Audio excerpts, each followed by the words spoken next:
ጤና ይስጥልን ተመልካቾቻችን፣ ይህ አካታሚ ቢዝነስ ሳምንታዊ ፕሮግራማችን ነው። አካታሚ ቢዝነስ ሳምንታዊ ፕሮግራማችን ሰሪ መልቲ ሚዲያ ከፋና ሚዲያ ኮርፖሬሽን ጋር በተባበር በሲያስ ምናቀርብላችሁ ሳምንታዊ የቢዝነስ ፕሮግራም አሁን ይጀምራል። ዛሬም አንድ ትልቅ እንግዳ ጋብዣለሁ። እንግዳዬ ዶክተር ኢንጂነር አብዱልፈታህ አብደላ ይባላል።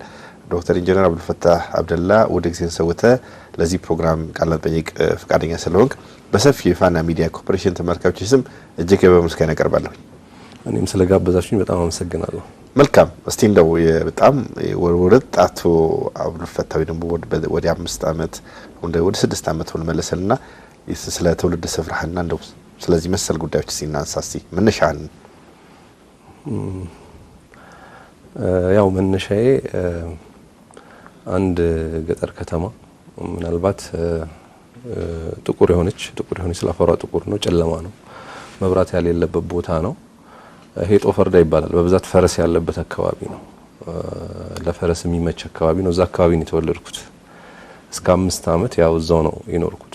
እስከ 5 አመት በደንብ ነው ማስታወሰው። ያው ብዙ ነገሩን ወደ ያው ህፃንነት ያለውን ነገር ብዙ ባታስታውስም ስቲል ግን ማይንድ ውስጥ የሚቀሩ ብዙ ነገራቶች አሉ። ለጥ ያለ ሜዳ ላይ ስንጫወት ከልጆች ጋር ምናልባት በቅርብ ርቀት ማረሳው ገና በህፃንነቴ ትልቅ የመንግስት እርሻ ነበር። አይ ዶንት ኖ ያኔ ምናልባት ያው የደርግ የመጨረሻው ጊዜ ይመስለኛል በአውሮፕላን የአረም መድኃኒት ሲረጭ ትዝ ይለኛል። ትላልቅ የመንግስት እርሻዎች ናቸው። ከኛ ቤት በጣም በሩቅ ርቀት ለኔ ማለት ነው በዛ ጊዜ ካምፕ ነበረ የመንግስት ይሄ የእርሻ ካምፕ። ኤሌክትሪክ አለው፣ መብራት አለው። እኛ ደግሞ ቤት ውስጥ ኩራዝ ነው የምናበራው እና ሁሌ ማታ ማታ እየወጣ ያለው ከላይ ኮከብና ያለው ከሩቁ ደግሞ ይሄንን መብራት ያለው በዛ ሂደት ውስጥ ነው እንግዲህ ያደኩት እስከ 5 አመት። 5 አመት ሲሞላኝ ወንድሜ ሹፌር ነበረ። ምናልባት ያው ያስተማሪ ወንድሜም ነው። በዚህ አጋጣሚ ነው እሱን ማመስገን እፈልጋለሁ እዚህ ፕሮግራም ላይ ዛሬ ለደረስኩበት ነገር ምናልባት የሱ ድርሻ ትልቅ ነው ብዬ አስባለሁና ሹፌር በነበረበት ጊዜ ይመጣል። ያው በመኪና መሄድ ምናምን ያው የገጠር ልጅ ስትሆን ፈረስን ነው የምታውቀው፣ ሌላ ተአምር ነው። እስቲ ባክህን እህቴ እርሽንትን እረኛ ነበረችና ሁለት ታላቅ እህቴ እሷ ጋር አድርሰኝ፣ ስሟ ኖሪቱ ይባላል፣ እሷ ጋር አድርሰኝ ይለዋል። ኦኬ ና ገባ ይለኛል። ወደ አመሻሽ ነው። ከዛ በዛ ሂደት ውስጥ እየሄድን ከተወሰነ ጊዜ በኋላ ራሴን የሆነ ተራራ ላይ አለው። ያው በመኪና ስትሄድ የሆነ መኪናው ተራራ ላይ ወጣና ወደ ታች ደግሞ ሳይ ብርሃን ያለው እንደዚህ በየቦታው ብርሃን ይታያል። እንዴ ኮከቦች መሬት ላይ ምን ያደርጋሉ የሚለው ነገር የመብራቱም አክሰስ ስለሌለ አይ ዶንት ኖ ከሩቁ ማያ መብራት አለ። ከሩቅ እንደዚህ ሆሪዞንታል ቪው ነበር። አሁን ደግሞ ተራራ ላይ ሆኜ ወደ ታች ወደ መሬት ሳይ ብርሃኖችን በየቦታው ሳይ ኮከቦች የረገፉ አይነት ስሜት ይሰማኝ ማለት ነውና ይሄ ነበር ያው ሂደቴ። ከዛ ወደ አዳማ መጣው። አዳማም የዛን ቀን የመጣው ጊዜ ትዝ ይለኛል። አንድ ታላቅ እህታችን ነበረች ከወንድሜ ጋር አዳማ የምትኖር። ሰላም ትለኝና ከዛ በኋላ ቶታሊ አቴንሽን ይቀየራል እሷን ከማዋራት ማለት ነው። ምንድነው የሳበህ ነገር? እና አምፖል ሳይ እኔ ኩራዝ ነው የማውቀውና እንዴት ሊበራ ቻለ? ገመድ መጥቶ የሚንጠለጠል የሚበራ ነገር በጣም አቴንሽን ይስብ ነበርና ምናልባት ያ ወደፊት ኤሌክትሪካል ኢንጂነር ነው የምትሆነው እንደ አይነት ነገር ይመስላል። ኦኬ ይሄ ነበር ምናልባት ያው በህፃንነት የነበረው ነገር። ያው ትምህርቴን እዛው አዳማ ተማርኩኝ። ከአንደኛ ክፍል ጀምሮ የመጀመሪያ ትምህርት ቤቴ ቁጥር 4 አንደኛ ደረጃ ትምህርት ቤት ይባላል። እዛ ተማርኩኝ። ያው ብዙ ለየት ያለ ነገር አልነበረም፣ ግን ስቲል ማረሳው ነገር በጣም ብዙ ተማሪ አንድ ክፍል ውስጥ። ከዛ በኋላ ደግሞ ማረሳው በጣም ወደው ትምህርት በሬዲዮ የሚባል ትምህርት ሬዲዮ ራሱ ፊዚካሊ መጥቶ ይከፈታል ፊዚካሊ እና ልክ የሬዲዮ ክላስ ሲሆን ወደ ውጪ እንወጣለን። ከክላስ ውጪ ነው የምሰሙት። ውጪ ዛፍ ስር እንቀመጣለን። ዛፍ ስር ነው አስተማሪዋ መታ ሬዲዮ ትከፍታለች። በጣም ኢንተረስቲንግ ነበር ማለት ነው። በጣም ብዙ ተማሪ ነው፣ ሪሶርስ ስኬርስ ነው። በዛ ሂደት ውስጥ ነው እንግዲህ እስከ 8 እዛ ተማርኩኝ። ከዛ አዳማ ሁለተኛ ደረጃ ትምህርት ቤት 9ና 10ን አዳማ ላይ ተማርኩኝ። ነው ላቋርጠና ምናልባት የ10ኛ ክፍል ውጤት በዛ ዘመን አንተ በወሰድክበት ታይም ምናልባት በሁሉም ትምህርት ዘርፎች የካመጡ ተማሪዎች ነውና ስለሱ እንደው አስተውሰኝ እስቲ ዶክተር። ያው እውነቱን ለመናገር ያው በራንክም ነበረ ኦልሞስት ከሁለተኛ ከሶስተኛ ክፍል ጀምሮ እንደዛ አይነት ተማሪ ነበርኩኝ። 10ኛ ክፍል ላይ 10ሩንም ኤ አምጥቻለሁ። ኦልሞስት ከአዳማ አንደኛ ውጤት ነበረ። ምናልባት በኦሮሚያም ከሀገር አቀፍ ደረጃም ካሉ ውጤቶች እንግዲህ ምናልባት ኤ ፕላስ ምናምን ስለሌለ ሌላም አዲስ አበባም ሌላ ክልሎች ከሚኖሩ ተማሪዎች ምናልባት ቶፕ 5 ውስጥ ወይም ደግሞ ቶፕ 10 ውስጥ የምትገባበት አጋጣሚ አለ። ምክንያቱም 10ሩንም ትምህርት ላይ 10ሩንም የማምጣት ማለት ያው ቶፕ የሚያሰኝ ነው። ዩኒቨርሲቲ ወይ የሁለተኛ የፖስት ግራጁዌት ኤ ፕላስ ምናምን አይሰጥ። ምናልባት ሀገር አቀፍ ፈተና አራሚዎች ናቸው የሚያውቁት፣ እሱ ዛም የሚቀመጥ ነውና ምናልባትም ቶፕ ነበርክ ማለት ነው በዛ ዘመን አንተ በተፈተንክበት ዘመን። ከኦሮሚያም እንደ ኢትዮጵያም ካሉ ተማሪዎች ያው 10ሩንም ኤ አምጥቻለሁ። ግን ስንት ተማሪ 10 ያምጥቷል 9 ያምጥቷል እውነቱን ለመናገር አላውቅም። ግን በጣም ደስተኛ ነበርኩኝ ያኔ። ያው የሆነ ነገር ላይ ስኬታማ የሆንክ ስትመጣ የበለጠ ወደ ሌላ ነገር ይገፋልና ምንድነው ከዛ በኋላ ትምህርቴ ላይ በፊትም በደንብ ትኩረት ተሰጥ ነበር። ከዛ በኋላም የበለጠ ትኩረት መስጠት ጀመርኩኝና ብዙ ጊዜ ያው ምንም አይነት ገንዘብ ምንም ሰውም የሆነ ስጦታ ሲሰጠኝ መጽሐፍ ነው የምገዛው። እንደውም ማረሳው ወደ ዩኒቨርሲቲ ስገባ በጣም ብዙ መጽሐፍ ነበረኝ፣ የተለያዩ መጽሐፍቶችና ለሆነ ላይብረሪ እዛው አዳማ ላለ እንዳበረከትኩኝ ትዝ ይለኛልና በጣም ብዙ መጽሐፎች ነበሩኝ። ወንድሜ ጓደኞችም ብዙዎቹ ያው ጎበዝ ነው ምናምን ስለሚባል እንትን ብር ይሰጡኛል ምናምን መጽሐፍ ትገዛለህ። ያ ነበረ። ወደ ናቹራል ሳይንስ ነው ሄድከው? ወደ ማህበራዊ ወደ ተፈጥሮ ሳይንስ ነው ሄድከው 11ኛ ክፍል ላይ? ወደ ናቹራል ነው ሄድኩት።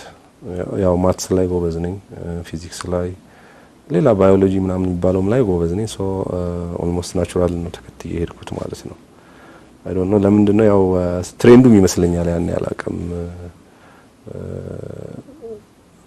ሶሻል ነው ወይ ናቹራል ነው ሲባል ሞር አቴንሽን የሚሰጠው በፊት ናቹራል ይመስለኛል። ከዛ ወደ ናቹራል ሄድኩት 11 እና 12ን። ከዛ ኢንትራንስ የዩኒቨርሲቲ መግቢያ ፈተና ነው የወሰድከው? ሐዋስ እንትን ፕሪፓራቶሪ ስኩል ተማርኩኝ።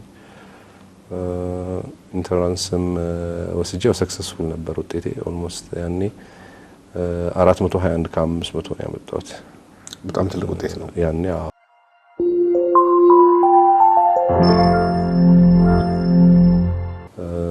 ከዛ ወደ ፊልድ መረጣ ነው የገባሁት። ማረሰው ፈጣሪ ነፍሱን ይማረው አንድ ፊዚክስ አስተማሪያችን ነበር፣ ታደለ ይባላል። በጣም ነው የሚወደኝ፣ እኔም በጣም ማከብረው አስተማሪ ነው።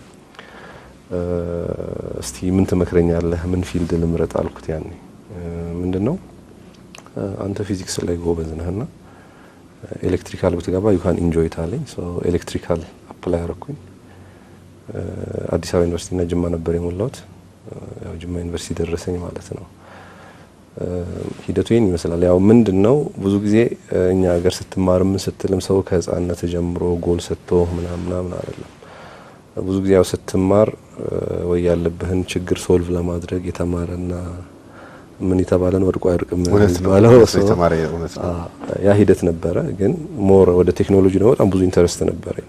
ምናልባት አዳማ ከመጣው በኋላ ያው የቲቪ ምናምን ታያለ ምን ትላለ ምናምን እና ማረሳው ቅዳሜ ሁሌ ቲቪ ፕሮግራም ያለው የአንድ ሰዓት ፕሮግራም ናት። እዛ ውስጥ አንዲት ፕሮግራም አለች ኢቲቪ ላይ ነው የሚዘጋጀው ስለ ሳይንስ ደንጋ ፕሮግራም ላይ ደንጋፋ ኦሮሞ ላይ ሰገንታ ሳይንሳዋ የሚል ይመስለኛል የሳይንስ ፕሮግራም ሳይንስና ቴክኖሎጂ ነው። ዓለም ላይ ያሉ ብዙ የቴክኖሎጂ ነገራቶች አዳዲስ ነገራቶችን እዛ ላይ ያቀርባል። በጣም በአቴንሽን ነበር መከታተለውና ምናልባት በህፃንነቴ ምን መሆን ትፈልጋለህ ምናምን ብትለኝ አላቅም ሳይንቲስት ምን እንደሆነ ግን አይ ኒድ ሳይንቲስት መሆን እፈልጋለሁ ነበር። እዛ ላይ ሳይንቲስቶችና የምርምርና የጥናት ነገሮች ስለሚቀርቡ ግን በጣም ሩቅ ነበር የሚመስለኝ ሳይንቲስት መሆን። አሲፍ እንጃ ያው ትመኘዋለህ እንጂ ማታረገው ነገር ነው አይነት ፊሊንግ ይሰማሃል። ግን ሂደቶችን እያረከሰ ስትመጣ ያ ሂደት ራሱ ይመራሃል። ያየሁት ነገር እሱ ነው። ከዛ ጅማ ዩኒቨርሲቲ ጆይን አረኩኝ። ጅማ ዩኒቨርሲቲም ኦልሞስት የተሳካ ነበረ ማለት ነው። ብዙ እንደውም ራሴን ያገኘሁት ጅማ ዩኒቨርሲቲ ላይ ነው። አንደኛ ያው ከቤተሰብ ለየት ትላለህ፣ ሪስፖንሲቢሊቲ መሸከም ትጀምራለህ፣ የራስህ ላይፍ ማኔጅ ማድረግ ትጀምራለህ። ብዙ ሊደርሺፕ ስኪሎችን የተለያዩ ነገራቶችን እዛ ዩኒቨርሲቲ ውስጥ ስትሆን ከተማሪዎች ጋር የተማሪዎች ማህበር የተለያዩ ነገራቶች ውስጥ ኢንጌጅ ያርክ ራስህን ዴቨሎፕ የምታደርግበት ጅማ ዩኒቨርሲቲ ሪሊ ፎር ሚ በጣም ጥሩ ዩኒቨርሲቲ ነበር። ውጤትም በጣም ከፍተኛ የሚባል ኦልሞስት በ4 ነበረ። አንድ ሴሚስተር ብቻ ታምሜ 3.8 አመጣው ነው 3.91 ይመስለኛል። ግራጁዌት በከፍተኛ ማድረግ ከተመረቁ ሰዎች አንዱ ነው። ቶፕ 3 ውስጥ ነበርኩኝ። ሶ ያንን ይመስላል የስራ ህይወት። እስከዛ በኋላ ከጅማ ዩኒቨርሲቲ ምርቃት በኋላ ወደ እኔ ሄደው ከጅማ ዩኒቨርሲቲ በኋላ ትምህርት ሚኒስቴር ያኔ በጣም ጥሩ ውጤት ያላቸውን አዳዲስ ዩኒቨርሲቲዎች እየተከፈቱ ስለነበረ ቀጥታ ወደ ማስተርስ ያስገባ ነበር። ሶ ቀጥታ ወደ ማስተርስ ነው የገባሁት ማለት ነው። አዲስ አበባ ዩኒቨርሲቲ ወይ ደግሞ ያኔ አዲስ አበባ ኢንስቲትዩት ኦፍ ቴክኖሎጂ የሚባል በፓወር ስትሪም ማስተርስ የጀመርኩት። እዛ ላይም ጥሩ ነበር። ያው ለትምህርት የምሰጠው አቴንሽን ጥሩ ነው፣ እከታተላለሁ። ሪሰርቼንም ያኔ ዊንድ ፋርም ወይ ደግሞ ከዊንድ ኢነርጂ ኤሌክትሪክ ፓወር ማመንጨት ላይ በተለይ በልክ ኢን ሜጋዋት ሪኒዌብል ኢነርጂስ የምንላቸው እነ ዊንድ እነ ሶላር ግሪድ ላይ ኢንቲግሬትድ ሲሆኑ የሚያመጡት ሳይድ ኢፌክት ወይ ደግሞ ካራክተሪስቲክሳቸው እንዴት ነው ምናምን የሚለው ነገር ላይ ነው ጥናት ያደረኩትና በአጋጣሚ ሆኖ ያኔ የአዳማ ዊንድ ፋርም ዝግጅት ላይ ነበር። ያው መንግስትም የመጀመሪያው ዊንድ ፋርም ኢምፕሊመንት ለማድረግ ጥረት ባደረገበት ጊዜ ነበርና ሪል የሆነ ዳታ አገኘው። ማልረሳው ያኔ አንድ የጀርመን ፓወር ሲስተም ሲሙሌሽን ሶፍትዌር ነበር፣ ዲግ ሳይለንት ፓወር ፋክተሪ የሚባል ትልቅ ነው። አሁንም ትልቅ የሆነ ሶፍትዌር ነው።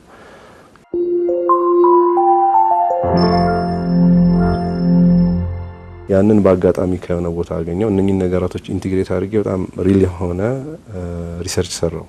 ጥሩ ሪሰርች ነበረ። ያኔ እንደ አማካሪ ካፓሲቲ ዴቨሎፕ ለማድረግ ሎካል አማካሪ ነበር የሚፈለገው። አዲስ አበባ ኢንስቲትዩት ኦፍ ቴክኖሎጂ ይሄንን የማማከር ኃላፊነት እንዲሰራ ተደረገ። ያኔ ሰው ሲያፈላልጉ ኦልሞስት በዛ ኤሪያ ላይ ስፔሻላይዝ ያደረኩት እኔ ነበርኩኝ። በማስተርስ ደረጃም ቢሆን ሪሰርች ጥሩ ነበረ ምናምን። ስለዚህ ወዲያው ነው እዛ ላይ ፕሮጀክቱ ላይ የመግባት አጋጣሚ ተፈጥሯል። ሶ ትልቅ ፕሮጀክት ነበር። ያው ማስተርስ እንደጨረስኩኝ ቀጥታ ወደዛ ጆይን አደረኩ። ወደ ፕሮጀክቱ ነው የሄድከው? ፕሮጀክቱን ጆይን አደረኩኝ። ትልቅ ፕሮጀክት ነበር። ኦልሞስት ያኔ የመጀመሪያው ፌዝ ብቻ ወደ 51 ሜጋዋት ወደ 34 ተርባይኖች ነበሩ። አጠቃላይ የፕሮጀክት ቫልዩ ወደ 114 ሚሊዮን ዶላር ነው። ስለዚህ እዛ ላይ አብዛኛውን የኤሌክትሪክ ስራውን ሱፐርቫይዝ ማድረግ፣ መከታተል፣ ቴስት ማድረግ የኔ ኃላፊነት ነበር። ፍሬሽ ግራጁዌት ነኝ። ቴክኖሎጂ ነገር ለማወቅ በጣም ሃንግሪ ነኝ። በጣም የተጠቀምኩበት ዊንድ ፋርሙን ከላይ እስከ ታች ከማሽኖቹ ጀምሮ ውስጥ ካሉ የተለያዩ ሞተሮች፣ ፓወር ላይኖች አሉ። ከዊንድ ተርባይኑ ወጥቶ እስከ ሰብስቴሽን 2 ሰብስቴሽን ነበሩት። እነኛን ሁላ ስካዳ ሲስተም ነበረው። በጣም ብዙ አናሊሲስ ነበር ሰራ የነበረውና ኦልሞስት ዴዲኬትድ ሆኜ ከጧት እስከ ማታ ከቻይና ነበር ኮንትራክተሩ። በጣም እያንዳንዱን ስራ ኢን ዲቴል ነበር ፎሎ ማድረገው። ሲያመሹ አመሻለሁ እና ብዙ የኔ አሻራ አለበት እዛ ስራ ላይ ብዬ አስባለሁ። ስቲል ይሽከረከራል። ስቲል ከዛ በኩል ሳልፍ አንዳንዴ ነው ልጆቼን አሳያቸዋለሁ፣ ሄደን እናያለን እና ኢት ወርክስ። ሶ ያ ትልቅ ኤክስፒሪየንስ ነበር ማለት ነው። የኔን ኬሪየርን እንትን ሼፕ በማድረግ በኩል ትልቅ አስተዋጽኦ አድርጓል ያ ስራ ያ ሂደት። ያኔ በዛ ሂደት ላይ ያለው ልክ ፕሮጀክቱ ሊጠናቀቅ አካባቢ የተለያዩ ስኮላርሺፖችን እሞክር ነበረ። ያንን ባደረኩበት ጊዜ ያው ፐብሊኬሽንም ስለነበረኝ ኦልሬዲ ያ ሪሰርች ፐብሊሽድ ሆኗል። ያኔ አዲስ አበባ ዩኒቨርሲቲ ያለው የሰራሁት ስኮላርሺፕም አፕላይ ሳደርግ ወዲያው ነው ያገኘሁት። ያኔ ኮመን የነበረው ተርኪሽ ገቨርንመንት ስኮላርሺፕ ነበር። ሶ አፕላይ አረኩኝ። ከዛ ጉዞ ወደ ቱርክ ሆነ። ከዛ ሶስተኛ ዲግሪ ወይ ፒኤችዲ ዲግሪህን እዛ ተማርክ? እዛ ይልድስ ቴክኒካል ዩኒቨርሲቲ ይባላል። ኦልሞስት ቱርክ ውስጥ ካሉ 4 ቴክኒካል ዩኒቨርሲቲዎች መካከል አንዱ ነው። በተለይ እኔ ስፔሻላይዝ ባደረኩበት ፊልድ ስማርት ግሪድ በሚባለው ማለት ነው ኦልሞስት አንደኛ ነበረ ማለት ነው። ያኔ እዛ የመማር እድል አገኘው። እዛም ስማር ያው ቱርክ የቴክኖሎጂ ሀገር ናት። ያኔ እዚህ ዊንድ ፋርም ላይ ስሰራ ያው ከመብራት ኃይል ጋር ከዛ ካሉ ስታፎች ጋር ኮሚኒኬሽን ስለነበረኝ በተለይ እዛ ሀገር ላይ ያሉትን ቴክኖሎጂ ነገራቶች ወይ ኢንቨስተር ሊሆን ይችላል፣ ኮንትራክተሮች ሊሆን ይችላል ወደ ሀገር የመሳብ ትልቅ ጥረት አደርግ ነበር። ያ ሂደት ምን አደረገ? ኦልሞስት ሂጄ በ3 ወሬ ነው። ምናልባት የመጀመሪያ ዓመት ላይ ቱርክኛ መማር ግዴታ ነው። ኦልሞስት ቱርክኛን እንኳን በደንብ ሳላስተካክል ኢንጂነሪንግ ካምፓኒስ ገብቼ የመስራት እድል አገኘው ማለት ነው። የተማርክ መስራም? አዎ ቱርክኛ አማራለሁ የመጀመሪያ ዓመት ላይ። ስለዚህ የክላስ እስኪደርስ ድረስ ቁጭ ብዬ የተለያዩ ዲዛይን ስራዎችን ሰራለሁ። ቱርክ ላይ ምናልባት የተለያዩ ቢልዲንጎች የተለያዩ ፋሲሊቲዎች ያኔ እኔ የቱርክኛ የተማርኩኝ ዲዛይን ያደረኳቸው አሉ። እንደዛ አይነት ሂደት አገኘው። ለኢንዱስትሪም ክፍት ነው ማለት ኢንጌጅ ማድረግ ትችላለህ። ኢንዱስትሪን ሄደ ቪዚት ማድረግ ትችላለህ። ብዙ ኢንዱስትሪዎች አላቸው ኢስታንቡል ከኢስታንቡል ውጪም። ያው በዛው ሂደት እያለው ፒኤችዲን ጀመርኩኝ ቱርክኛ ከጨረስኩ በኋላ ይልድስ ቴክኒክ ዩኒቨርሲቲ ስንማር ሌላ ኢስታንቡል ውስጥ የኢስታንቡልን ግማሽ ዲስትሪቢዩሽን ካምፓኒ አለ ኦውን የሚያደርግ ፕራይቬት ነው። እዛ ዲስትሪቢዩሽን ካምፓኒ ትራንስሚሽን ብቻ ነው ገቨርንመንት ኦውንድ ይመስለኛል። ፓወር ጄኔሬሽን እና ዲስትሪቢዩሽን ፕራይቬት ካምፓኒ ነው። ይሄ ቤዳሽ የሚባል አለ። ኢስታንቡል ኤሽያ ሳይድ አላት፣ አውሮፓ ሳይድ አላት። የኢስታንቡልን የአውሮፓ ሳይድ ወደ ያኔ ኦልሞስት ወደ 5000 ሜጋዋት ምናልባት ያኔ ኢትዮጵያ ሙሉ ለሙሉ ኮንሱም የምታደርገው የኢስታንቡል ግማሿ ብቻ ኮንሱም ታደርጋለች። ሶ ያ ካምፓኒ አንድ ትልቅ ሪሰርች ያሰራ ነበረ እኛ በነበርንበት ዩኒቨርሲቲ ማለት ነው። ምንድነው ይሄ ፓወር ሲስተም ፕሮቴክሽን የሚባል ነገር አለ። አሁን ብዙ ጊዜ ኢትዮጵያ ላይ ወይ ደግሞ ሌላ ቦታም መብራት ሲጠፋ መብራት ጠፋ ነው ኮንሴፕቱ ለኛ ማለት ነው። አስ ኢፍ ኢንቴንሽናሊ ኢንተረፕት እንደተደረገ ምናምን እንደተቋረጠ ምናምን እንደው ባህሉ እንደዛ ነው።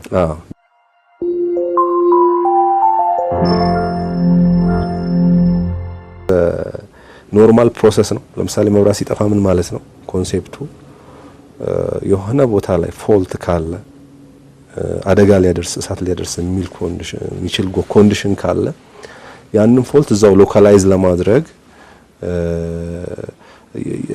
የሚከሰቱ ሜካኒዝሞች ናቸው ሲስተሞች ናቸውና ስለዚህ ይሄ ፕሮቴክሽን ይባላል። ሶ ፓወር ሲስተም ፕሮቴክሽን ላይ ሪሰርች ይሰራ ነበር። እዛ ሪሰርች ላይም ኢንጌጅ መሆን እድል አገኘው ማለት ነው ሪሰርቸር ሆኜ። ሶ ቀጥታ ወደ ስራ ነው የገባሁት። ትላልቅ ቴክኖሎጂ ምናልባት እንደ ቱርክም አዳዲስ የነበሩ ቴክኖሎጂዎችን ለምሳሌ አንድ ማረሰው ለሲሙሌሽን የምንጠቀመው ኦፓላሪቲ የሚባል አለ። ኦልሞስት ሬር ነው ወይ ቱቢታክ የሚባል ምን ማለት ነው ግን እሱ በሳይንሳዊ ቋንቋ ኦፓላሪቲ ምንድነው? ለምሳሌ አንድን ነገር ፕራክቲካሊ ቴስት ከማድረግህ በፊት በሲሙሌሽን ኢንቫይሮንመንት ቴስት ታደርጋለህ። ለምሳሌ አውሮፕላን ሰራ አውሮፕላኑን ኦኬ በደንብ ዲዛይን አድርገህ ምናምን ሰራህ ግን በቃ ይሄን አውሮፕላን ሰርቻለሁ ብለህ ዝም ብለህ ሰው ግቡ ብለህ ቴስት አታደርግም። የመብረሩን ነገር ቴስት ታደርጋለህ። እሱንም ፊዚካሊ ቴስት አታደርግም መጀመሪያ። ግን ምንድነው ሲሙሌሽን ኢንቫይሮንመንት ግን ይሄ ሲሙሌሽን ኢንቫይሮንመንት ሪል ታይም መሆን አለበት። አስ ኢፍ ዲቫይሱ ሪል ታይም ውስጥ አክት እያደረገ እንደሆነ አስ ኢፍ ፕሌኑ ሪሊ እየበረረ እንደሆነ አይነት ኢንቫይሮንመንት ተፈጥረለታልና በጣም ሃይ ካፓሲቲ ያሉ ኮምፒውተሮች ኦልሞስት ሪል ታይም ሲባል ዚሮ ታይም ዲፈረንስ ማለት ነው። ኦልሞስት ዚሮ ታይም ዲፈረንስ የተወሰነውን በኮምፒውተር ኢንቫይሮንመንት ሲሙሌት ታደርጋለህ። ፊዚካል ዲቫይሱን ታስቀምጣለህ። እነኚህን ኢንቲግሬት ስታደርግ ዲቫይሱ አስ ኢፍ ኢዝ ረኒንግ ኢን ዘ ሪል ወርልድ ፊል ያደርጋል። እንደዚህ አይነት ቴክኖሎጂ ነው ለፕሌኖች ለተለያዩ ነገራቶች ቴስት ለማድረግ የሚውል ቴክኖሎጂ ነው። ሬር ነው። ሶ ኦፓላሪቲ የሚባል ዲቫይስ ጋር ተዋወቅኩኝ። በሱ ብዙ ሪሰርች ሰራን። ሰክሰስፉል ሪሰርች ነበር፣ ፕራክቲካል ሪሰርች ነበረ። ያ የበለጠ ሪሰርቹም አንደኛ ለኔ የጨመረው ነገር አለ ከገበያው ጋር ማስተዋወቀኝ። ኢስታንቡልን የሚያክል ትልቅ ከተማ ላይ ኦልሞስት እስከ ትላልቅ ካምፓኒዎች እኔን ያቁኛል። የሆነ ነገር ሂጅ ያግዛቸዋለሁ። ያንን ዲቫይስ እኔና አንድ ከኔ ጋር የሰራ ሪሰርቸር ነበር የሚያውቀው እስከ ቅርብ ጊዜ ድረስ ማለት ነው። ኮንታክት ያደርጉኛል የሆነ ነገር ሲፈልጉ አይ ሰፖርት ዘም ሂጅ ያሳያቸዋለሁ፣ ትሬኒንግ እሰጣለሁ። እነሱ ያንን የሪሰርች አውትካም ያው የራሳቸው ሲስተም ላይ ኢምፕሊመንት ያደርጋሉ ማለት ነው። ፕላስ እንዳልኩ ያው ኢንጂነሪንግ ካምፓኒ ውስጥ ሰራ ነበረ። ያኔ ካምፓኒውን ጆይን እንዳደረኩኝ ካምፓኒው ያኔ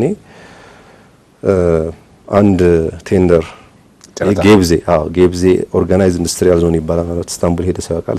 ከኢስታንቡል ስትወጡ ወደ አንካራ በሚሄደው መንገድ ላይ ትልቅ ኢንዱስትሪያል ዞን አለ። የዛ ኔትወርክ ሲስተም ሪንግ ይባላል ማለት ሪደንደንት የሆነ ሲስተም ነው ያላቸው። ያን የወጣ አዲስ ቴክኖሎጂ ነበር በተለይ ፕሮቴክሽን ላይ ኢንተርኦፐራቢሊቲ ቴክኖሎጂ ነው። IEC 61850 ይባላል። ምንድነው ከተለያዩ ቬንደር የሆኑ ዲቫይሶች አንድ ላይ ኮሙኒኬት ማድረግ አለባቸው የሚል ቴክኖሎጂ ነው። ኢንቲግሬት ስናደርግ ሲስተም ውስጥ የተለያየ ወይ የሲመንስ ወይ የኤቢቢ ወይ የተለያዩ ቬንደሮች ሊኖሩ ይችላሉ። ሁሉም የራሱ የሆነ ፕሮቶኮል አለ። ግን የጋራ ፕሮቶኮል ያኔ ነው ዴቨሎፕ የተደረገውና ስፔሲፊኬሽናቸው ላይ ክሊያንቱ ይሄንን እንደ ክራይቴሪያ ያስገባል። ቴክኖሎጂ ግን ያኔ ነው የወጣው። ፊዚካሊ ኢምፕሊመንት የሚያደርግ ሰው ይፈልገው አልነበረም። ኦልሬዲ ገበያ ውስጥ ማለት ሶ ኦልሞስት ሲሄድ ተቸገሩ። ምንድነው በቃ ፐርፎርማንስ ጋራንቲ ማስለቀቅ አልቻሉም። ዋይ ይሄንን ፕሮቶኮል ኢምፕሊመንት ማድረግ አልቻሉም። ካምፓኒው ኤቢቢ ፕሮዳክት ነው። ሬፍ 615 ይባላል ዲቫይሱ። ፕሮቴክሽን ሪሌ ነው። ኤቢቢ ካምፓኒ ፋክተሪ ያለው እዛ የቱርክ ሎካል እሱም ሶልቭ ሊያደርግላቸው አልቻለም። ሶ ለኔ በጣም ጥሩ እድል ነበር እውነቱን ለመናገር። ኦኬ ለሚሲ ታልኳቸው ዶክመንቱን ተቀበልኩኝ። ዲቫይሱን አመጣው። ኦልሞስት ወደ 5 ወር የፈጀ ሌት ተቀን ጥናት ካረኩ በኋላ ያው ያንን ፕሮቶኮል ፊዚካሊ ኢንዱስትሪያል ዞኑ ላይ ኢምፕሊመንት ማድረግ ቻልኩኝ። ያ ቶታሊ እዛ ከሄድኩ በኋላ የአቅጣጫዬን የቀየረው ማለት ትችላለህ። ያ እንትን ያ ስራና ይሄ ቴክኖሎጂን በደንብ ተማርኩኝ። ዲቫይሱን በደንብ ተማርኩኝ። በቲዮሪ ተማርከውን ነገር በተግባር በደንብ አየሁ። ኦልሞስት ሪሰርቼን ራሱ በቃ እሱ ላይ ነው የሰራሁት። ዲቫይሱን በማጥናት ላይ ነው የሰራሁት። በኋላ ላይ በተለይ ፓወር ሲስተም ፕሮቴክሽንን እያወቅኩ ስመጣ ሙሉ ቴክኖሎጂውን ማወቅ ጀመርኩኝ ማለት ነው። ፓወር ላይ ያሉትን ቴክኖሎጂዎች በሙሉ አንደርስታንድ አደረኩኝ። ፒኤችዲ ቴሲም እሱ ላይ ነበረ። ኦልሞስት እዛ የነበርኩበት ድርጅት ውስጥ ስሰራቸው የነበረውን ስራ ነው ለቃቅሜ ፐብሊሽ የሚያደርኩት። ሪሰርች አውትካሚም ከዛ ጋር በቃ ሪል የሆኑ ፕራክቲካል የሆኑ ፕሮብሌሞችን ሶልቭ የማድረግ እድል አገኘው። በፈረንጆች 2017 ፒኤችዲን እዛው ጨረስኩኝ ማለት ነው። ሪሰርችም ኦልሞስት ፕሮቴክሽን ሪሌ ላይ አዳፕቲቭ የማድረግ አሁን ኢንጂነሪንጉን ስትሰራ ኮንፊገር ነው የምታረገው። ዲዛይኑን ከሰራህ በኋላ ፓራሜትሮች ካወጣህ በኋላ ኮንፊገር ነው የምታረገውና ሪሰርቼ በተለይ ይሄ ፊውቸር ፓወር የምንለው ስማርት ግሪድ ምንድነው ኢንፎርሜሽን ኮሚኒኬሽን ቴክኖሎጂን ከፓወር ጋር ኢንቲግሬት ስታረግ ነው ስማርት ግሪድ የሚባለው። ለምሳሌ ድሮ እኛ ስልክ ስንጠቀም ኖርማሊ እየተሽከረከረች ከዛ በኋላ እነኚህ ደግሞ በበተን የሚሰሩ ኖኪያ ምናምን መጡ። ስማርትፎን ቶታሊ የመጣው መቼ ነው? ኢንተርኔት እና ስልክ መገናኘት ሲጀምር ቶታሊ ተቀየረ። ስቲል እኛ የምንይዛቸው ፎኖች ኢንተርኔት ካሌላቸው ስማርት አይደሉም። ስለዚህ ፓወር ሲስተም ስማርት ስታረገው ኮሚኒኬሽን ኢንፎርሜሽን ቴክኖሎጂን ከፓወር ጋር ኢንቲግሬት ስታረግ ማለት ነው። እዛ ላይ ነበርና ይሄ በተለይ እኔ ያኔ ሪሰርች ላይ የሰራሁት አንዱ ትልቁ ነገር ምንድነው ይሄንን ፊውቸር የሆነውን ፓወር ሲስተም የሱን ፕሮቴክሽን ሲስተም ዲዛይን ማድረግ አዳፕቲቭ ፕሮቴክሽን ማሽን ለርኒንግን ኢንቲግሬት ያደረገ አርቲፊሻል ኢንተለጀንስን ኢንቲግሬት ያደረገ እሱ ላይ ነበር የሰራሁት ማለት ነው። እስከ ፒኤችዲ ድረስ ይሄን ይመስላል። መልካም ተመልካቾቻችን፣ ከአርሲ ሄጦ ፈርዳ የጀመረው የልጅነት ህልም ሳይንቲስት ሆናለሁ የሚለው እንደዚህ ደግሞ በአንደኛ ሁለተኛና ሶስተኛ ዲግሪ እስከ ቱርክ ሀገር የቀጠለውን የወጣቱን የኢንጂነር አብዱልፈታህ አብደላን ህይወት ያየን ያለ ነው። እንግዲህ በሰዓት ገደብ ምክንያት ፕሮግራሜን ልቋጭ አልቻልኩኝም። የዚህን ቀጣይ ክፍል በሚቀጥለው ሳምንት እስከማቀርብ ድረስ ከቀሪ የፋና ሚዲያ ኮርፖሬሽን ፕሮግራሞች ጋር መልካም ቆይታ